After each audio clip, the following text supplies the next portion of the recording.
So now that I've done a video covering all the most important parts of Genesis, I figured I should now address the more questionable parts that your Sunday school teacher skipped. And just as a warning, this video contains stuff that happens in the Bible, so viewer discretion is advised. After Noah survived that whole, global flood situation, he decided to take up farming and planted a vineyard.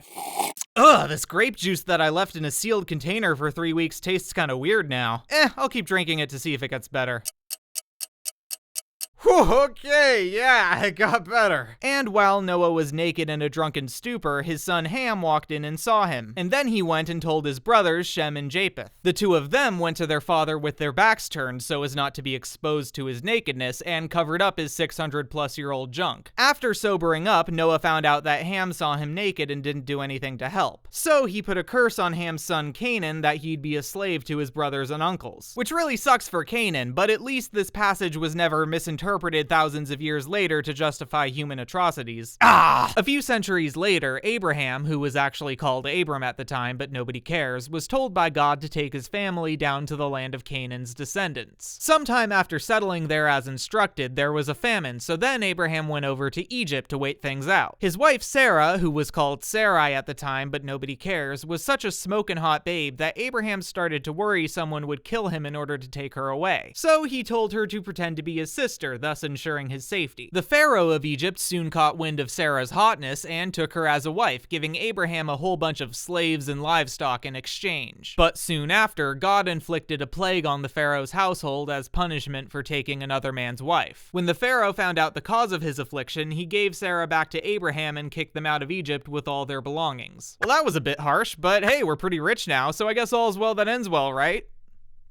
I'm sensing some tension here. Abraham then settled back in the land of Canaan, along with his nephew Lot, who'd been traveling with him this entire time but wasn't important until now. But the place quickly became crowded with all their abundance of servants, slaves, and animals, so they decided to part ways. Lot settled near the cities of Sodom and Gomorrah, which just so happened to be hotbeds of sin and debauchery. Don't worry though, he'll probably be fine. Several years later, Abraham and Sarah were visited by God and two angels who gave them an update on the geriatric pregnancy they were promised. Before they left, God looked over at Sodom and said, "I wonder if I should tell Abraham that I'm thinking about destroying the city where his nephew lives." I'm sorry, what? Yeah, all of Sodom and Gomorrah's citizens are huge assholes, so I think I'm gonna give them the old zap zap fire and brimstone treatment. Well, even if most of them suck, what if there are 50 people who don't suck? It wouldn't be fair to them if they got smited along with everyone else. Fair enough. If there are 50 non-assholes in Sodom, I'll spare the city for their sake. Cool, but what if the count is off by, say, 5? You think you could just round up? Alright, sure, if there are at least 45 people, or 40? 40 is a good round number. Okay, then 40 or 30, because honestly, what's the difference at that point, right? Are you done haggling with the supreme ruler of the universe?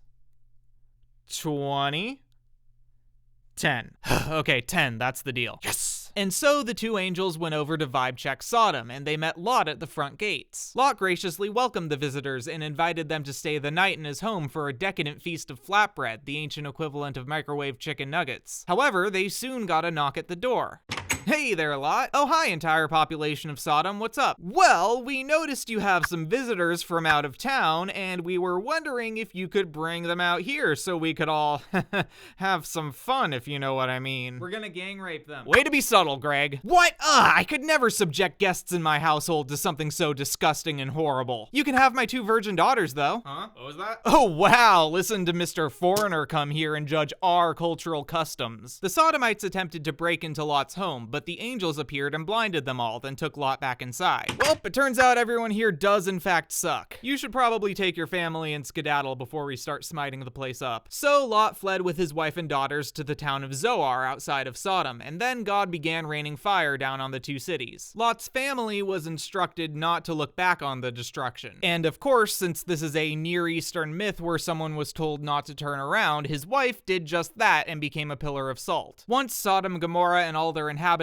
were reduced to a smoking pile of rubble, Lot took his daughters to live up in the mountains. Seeing as all the most eligible bachelors in town were now pieces of charred meat, Lot's daughters devised a plan to ensure their father's lineage would continue. That plan was getting their father drunk and raping him. I don't think there's a funny way to draw that, so Anyway, Lot then had two grandson's sons named Moab and Ben-Ami, who were the fathers of the Moabites and Ammon peoples respectively. Meanwhile, Abraham and Sarah were still waiting to have their comparatively less inbred kid, and they traveled to Gerar. Hey, so I was thinking while we're here, maybe we could... No. Come on, let's do the sister thing again, please. We made a ton of money last time.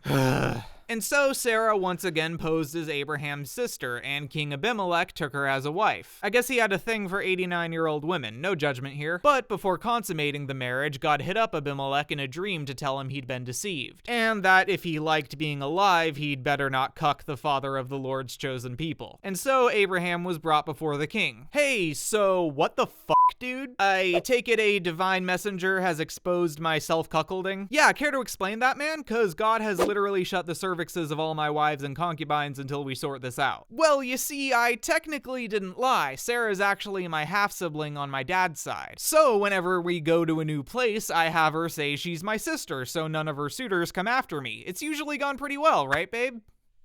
We're sorry if God's divine wrath has caused any issues for you. Me and him are pretty tight. Once Abraham had provided his explanation, Abimelech was surprisingly chill about everything and gave him even more slaves and animals as a peace offering. Abraham and Sarah then settled down nearby and finally had their son Isaac, who, as it turns out, I guess was still considerably inbred. He married Rebecca, his first cousin once removed, and you know what? That's an improvement, I'll give him that. One time, Isaac and Rebecca also visited Gerar, and Isaac said, "Hey, I just got one hell of a novel idea." And he told everyone in the city that his wife Rebecca was actually his sister. But after they had spent some time there, King Abimelech Jr. looked out his window and saw Isaac touching his wife in an intimate fashion. Oh, you thought you were slick, huh? My dad warned me about you freaks. Attention citizens of Gerar, nobody is allowed to indulge this guy's cuck fetish. Isaac and Rebecca had a son named Jacob. He went and married his first cousins Leah and Rachel, and had a whole bunch of kids with them and their slaves, meaning some of them were not inbred at all. That's major progress. Not the sex slavery part, but you know what I mean. Jacob's daughter Dinah visited the city of Shechem and caught the attention of a guy named Shechem, not to be confused with the place where he lives. Utterly smitten by Dinah's beauty, he went and had some premarital intercourse with her. Whether or not she was a consenting party in this engagement is kind of a matter of interpretation. You can always rely on ancient literature to not really provide a female character's perspective in this kind of situation. Regardless, Shechem was totally head over heels for the gal and got permission from his father, the king of the city, to ask for her hand in marriage. Her brothers, Simeon and Levi, however, were not too jazzed about joining houses with a Canaanite, and they said, "Alright, you can marry our sister, but only on the condition that you and every other man in your city gets circumcised." Sure, no problem, we'll get right on that.